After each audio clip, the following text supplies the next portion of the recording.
I do 2 by 2, so you can get money this year. Once you make all the way that you get what in your head, like 100 people speak, go to all this, so 2 by 2 go down, knee, and touch the stomach. But if you can get it from,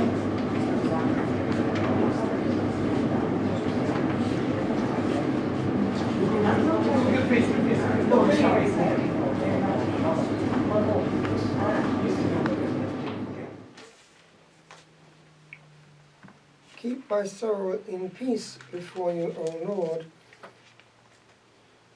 And then, O Lord, my heart is not proud, nor haughty my eyes.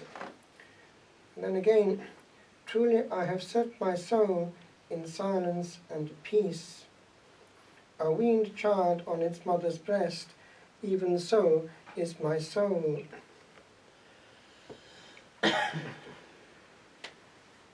Each one here is a universe troubled by thoughts.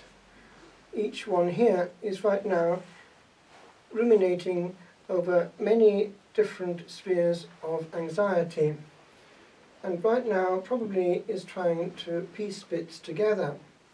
That is what happens during the listening of a sermon. The Lord, in giving us this psalm, is hinting that we need to let him be Lord, and at least when we are in prayer, to be ministered to. Otherwise, we are limiting his omnipotence and not trusting his omniscience and power of wisdom. That wisdom is to be found in the invitation of the Gospel. The Gospel in question is taken to be a Eucharistic Gospel, and the phrase homo quidam, a certain man prepared a banquet, has come into liturgical practice as a very beautiful antiphon sung at Corpus Christi. I would like to zoom in to this Gospel with you and pull out a few strands.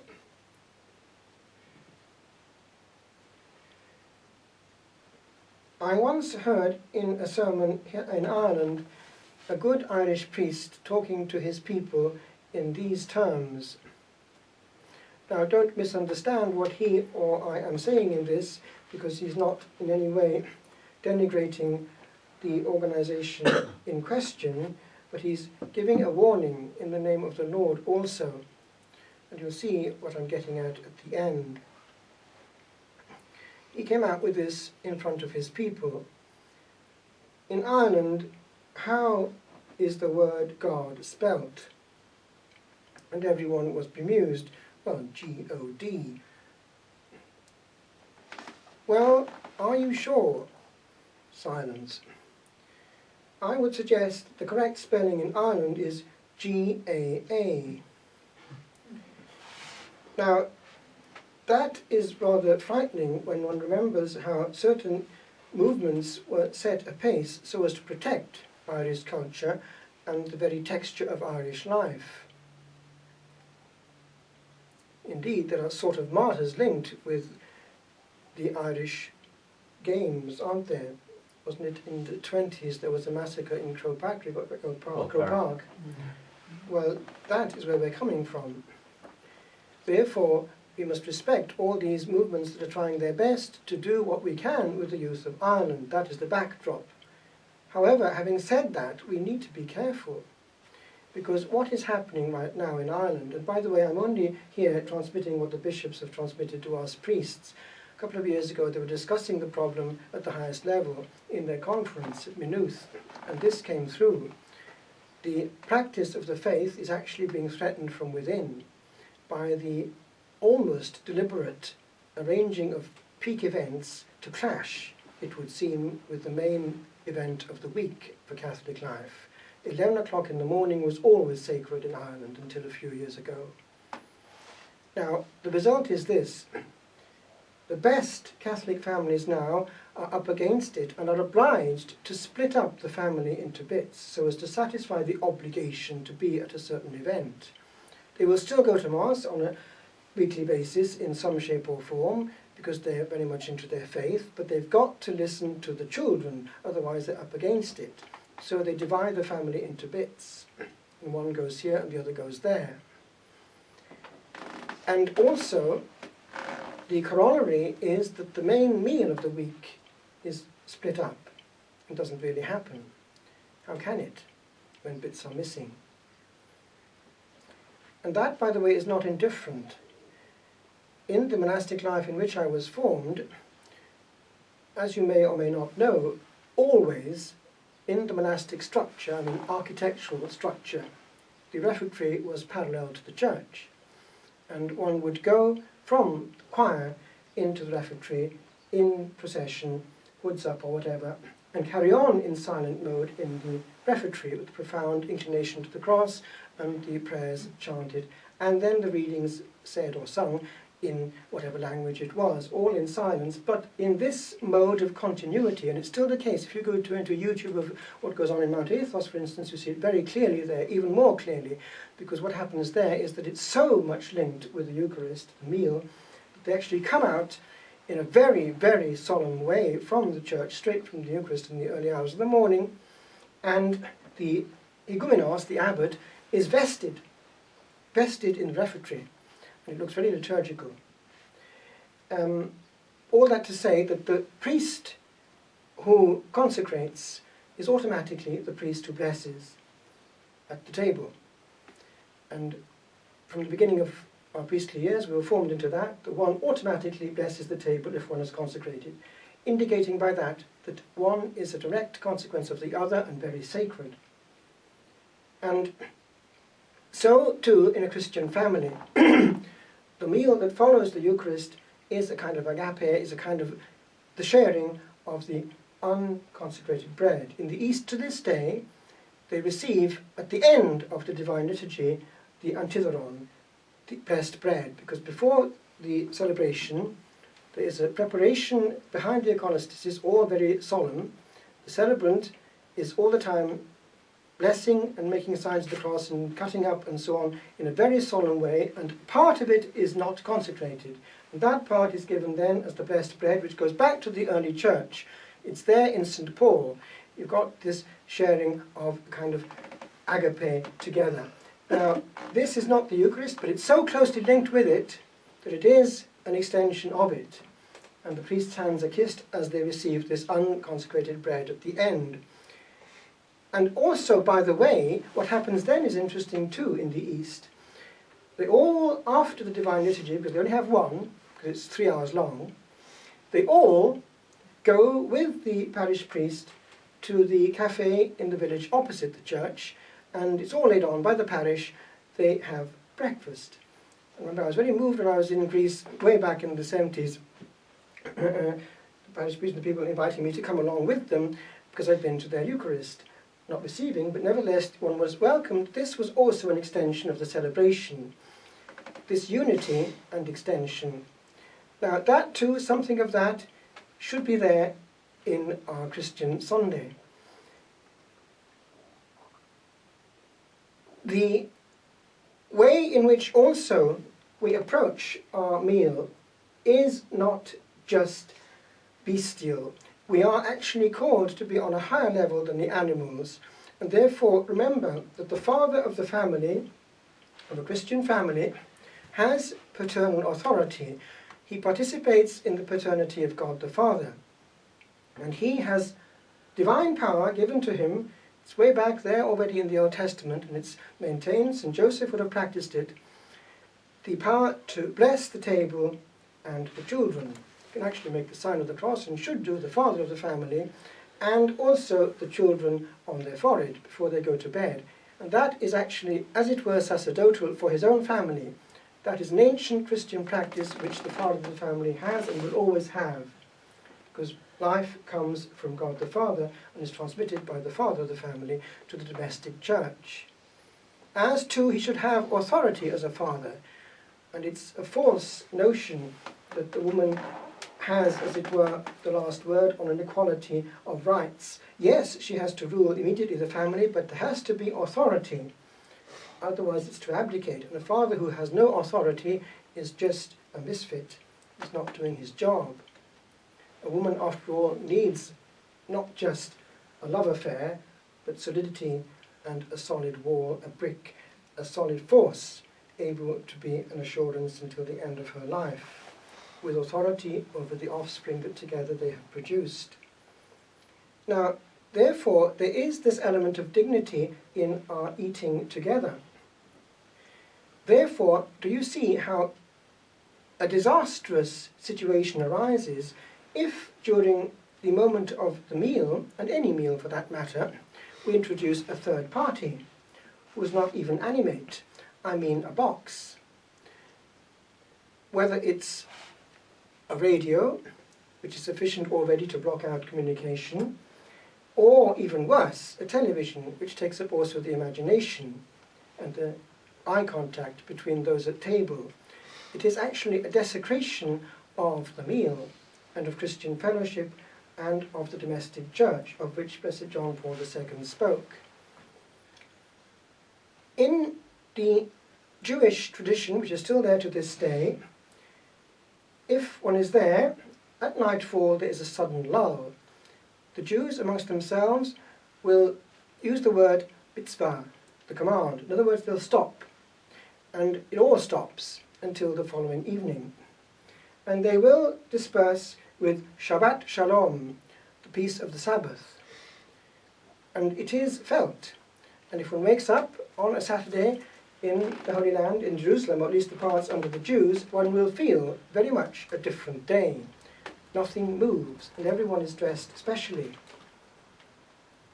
As it was when I was growing up actually in Wales, because Protestant culture has always made a difference. Shops were closed and people were dressed. And one was not encouraged either to do certain things. Sunday, Christian Sabbath is different.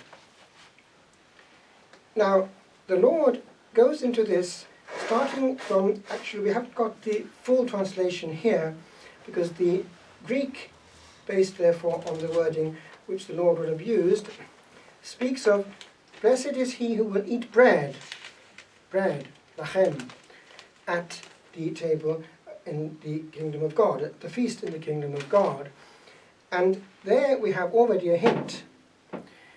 Now, Bethlehem is the house of bread, and every Eucharist is Bethlehem. We are invited to a banquet at which we need to be totally present. Therefore, a certain expansion and leisure needs to be there.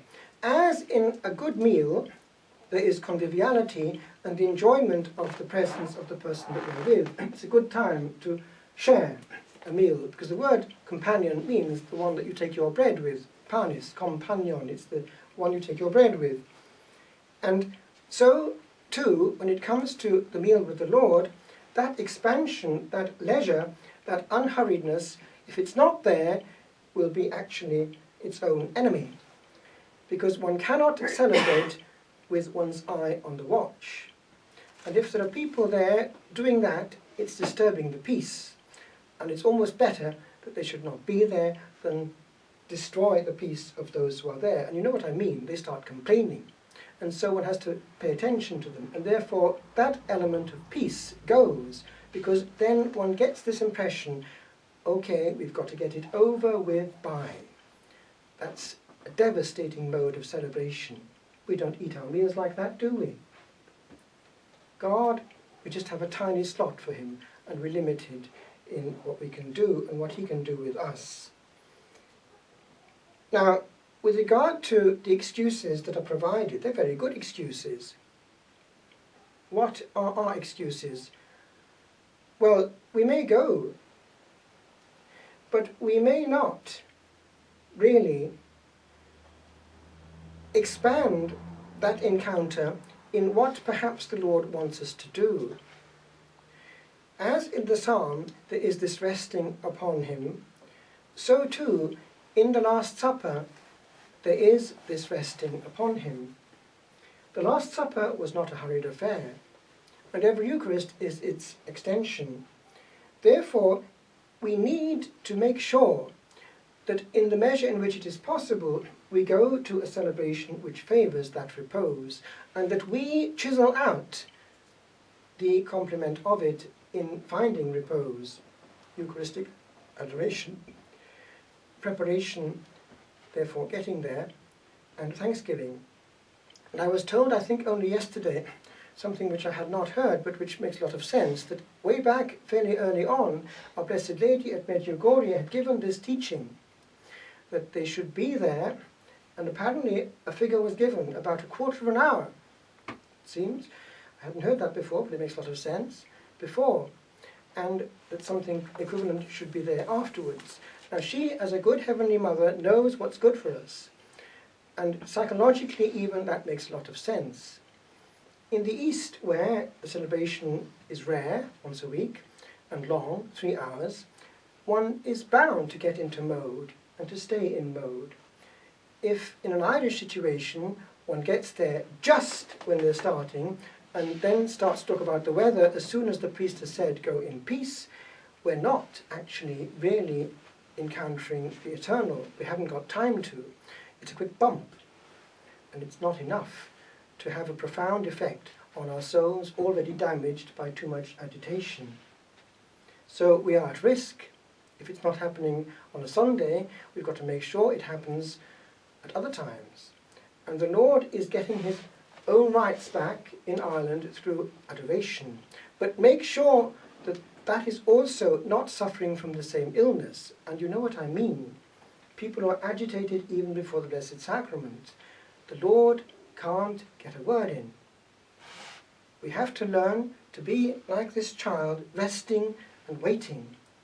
That is, abdicating and in mendicity. I have nothing. I know nothing.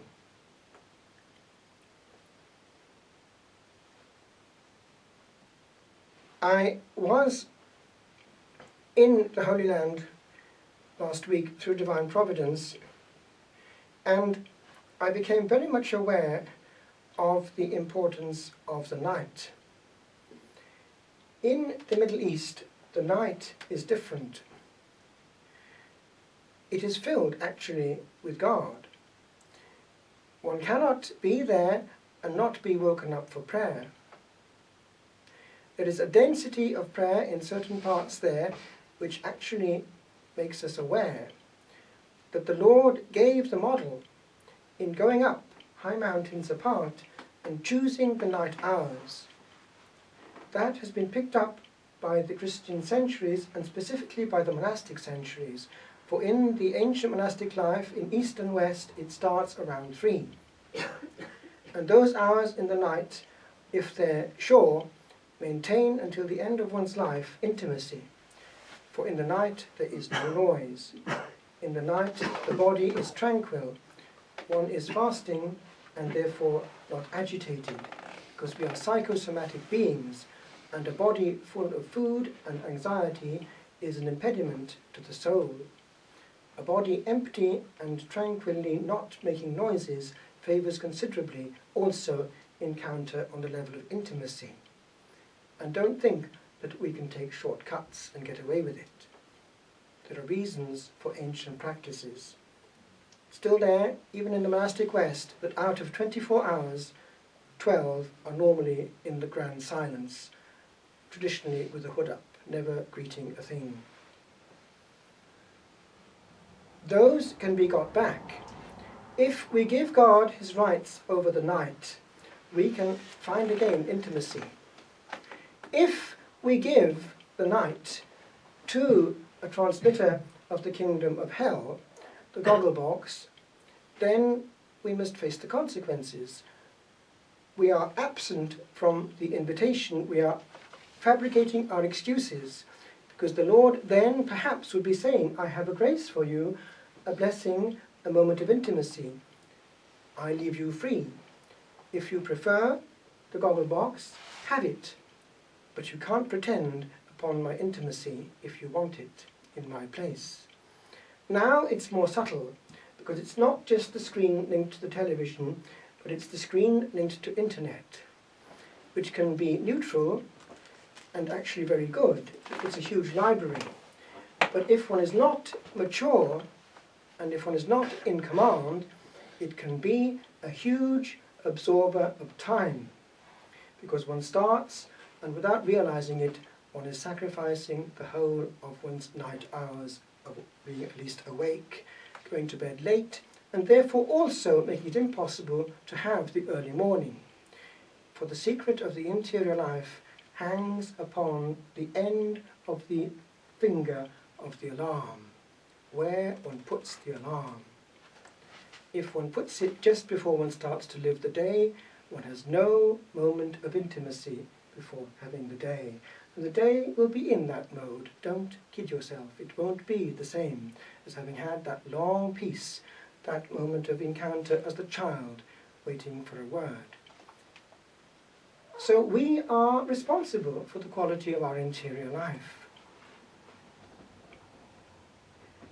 As regards the sacrality of our meals, St. Joseph, as the head of the family, would have had that paternal duty to be the, as it were, officiant, the celebrant, at the Shabbat meal of the Friday evening, which is the beginning of the Shabbat. If one goes to the Holy Land, one finds these Hebrew chalices on sale. They're similar to ours, but they're not the same.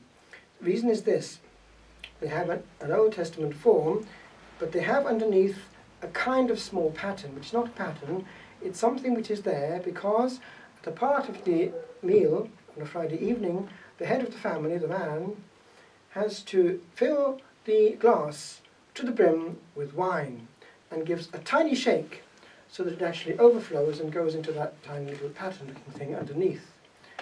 And that is a reminder of Psalm 22 or 23. My cup is overflowing. Every practicing Orthodox Jewish family will have that right at the beginning of the Shabbat, in such a way that God is right in the middle of the family life on a weekly basis. A bit different, I would say, from the way that our Sunday is going and the way that our main meal of the week is going to satisfy the obligation of the GAA. Or whatever it might be in our case, my friends, let's not illude ourselves. Many things are becoming important to us on a Sunday, are they not? Now, one last warning.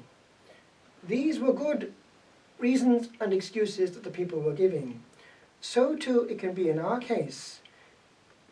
Unfortunately, generous souls who are on fire for the Lord are often burning themselves up by that fire because it's not balanced, it's out of proportion.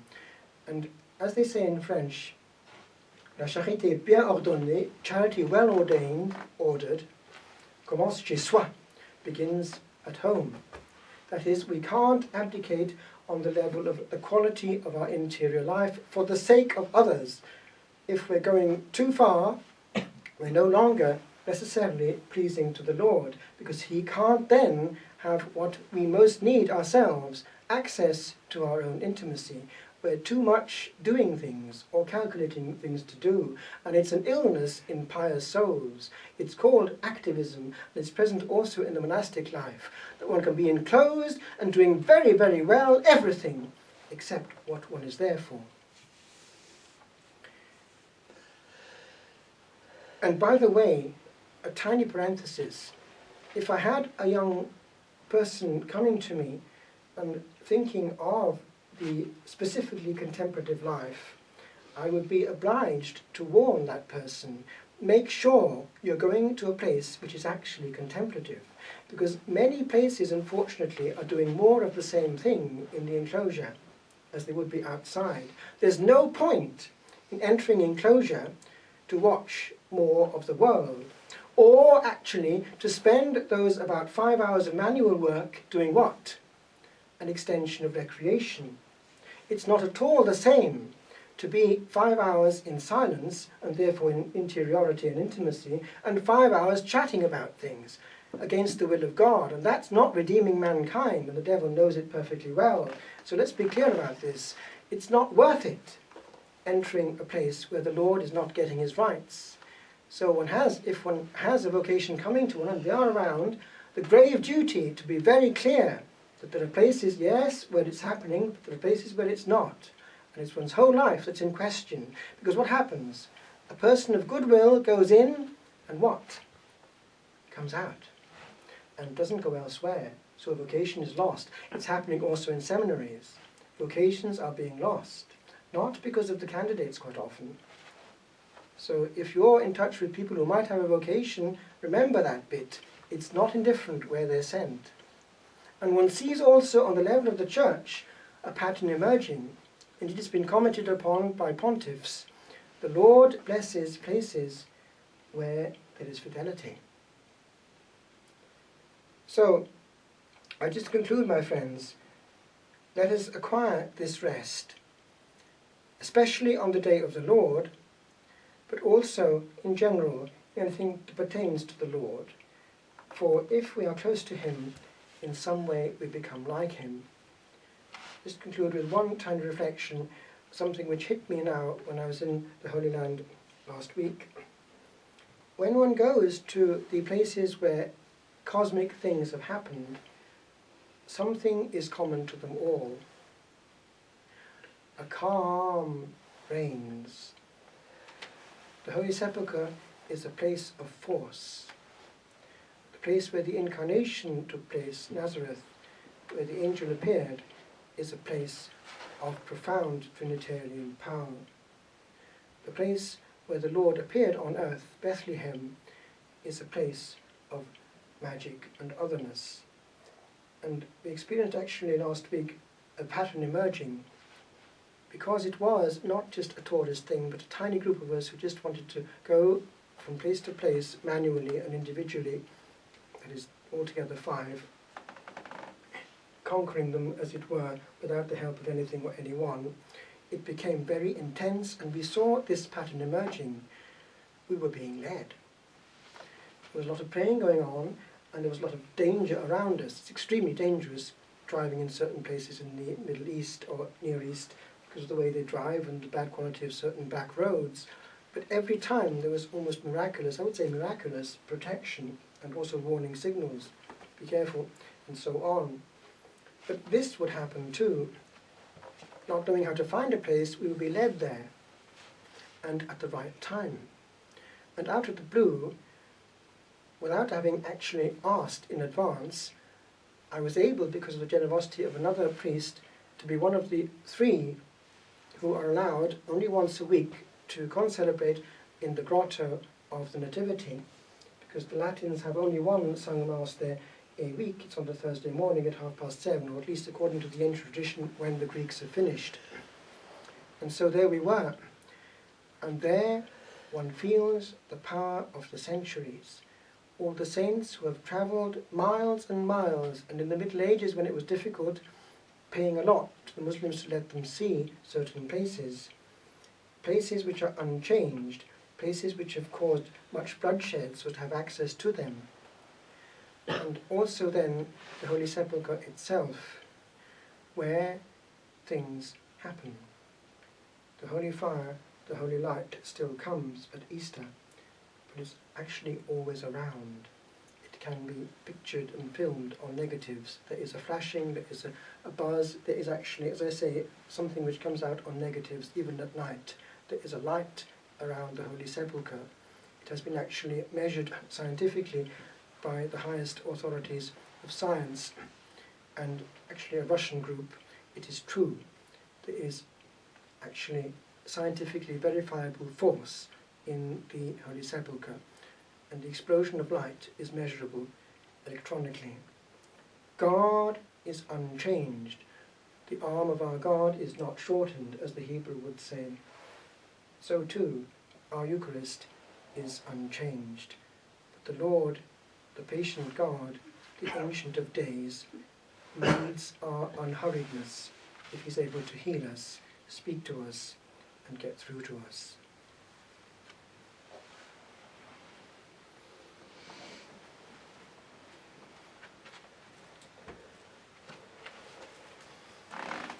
On the cross, my burdens gladly bearing, He bled and died to take away my sins.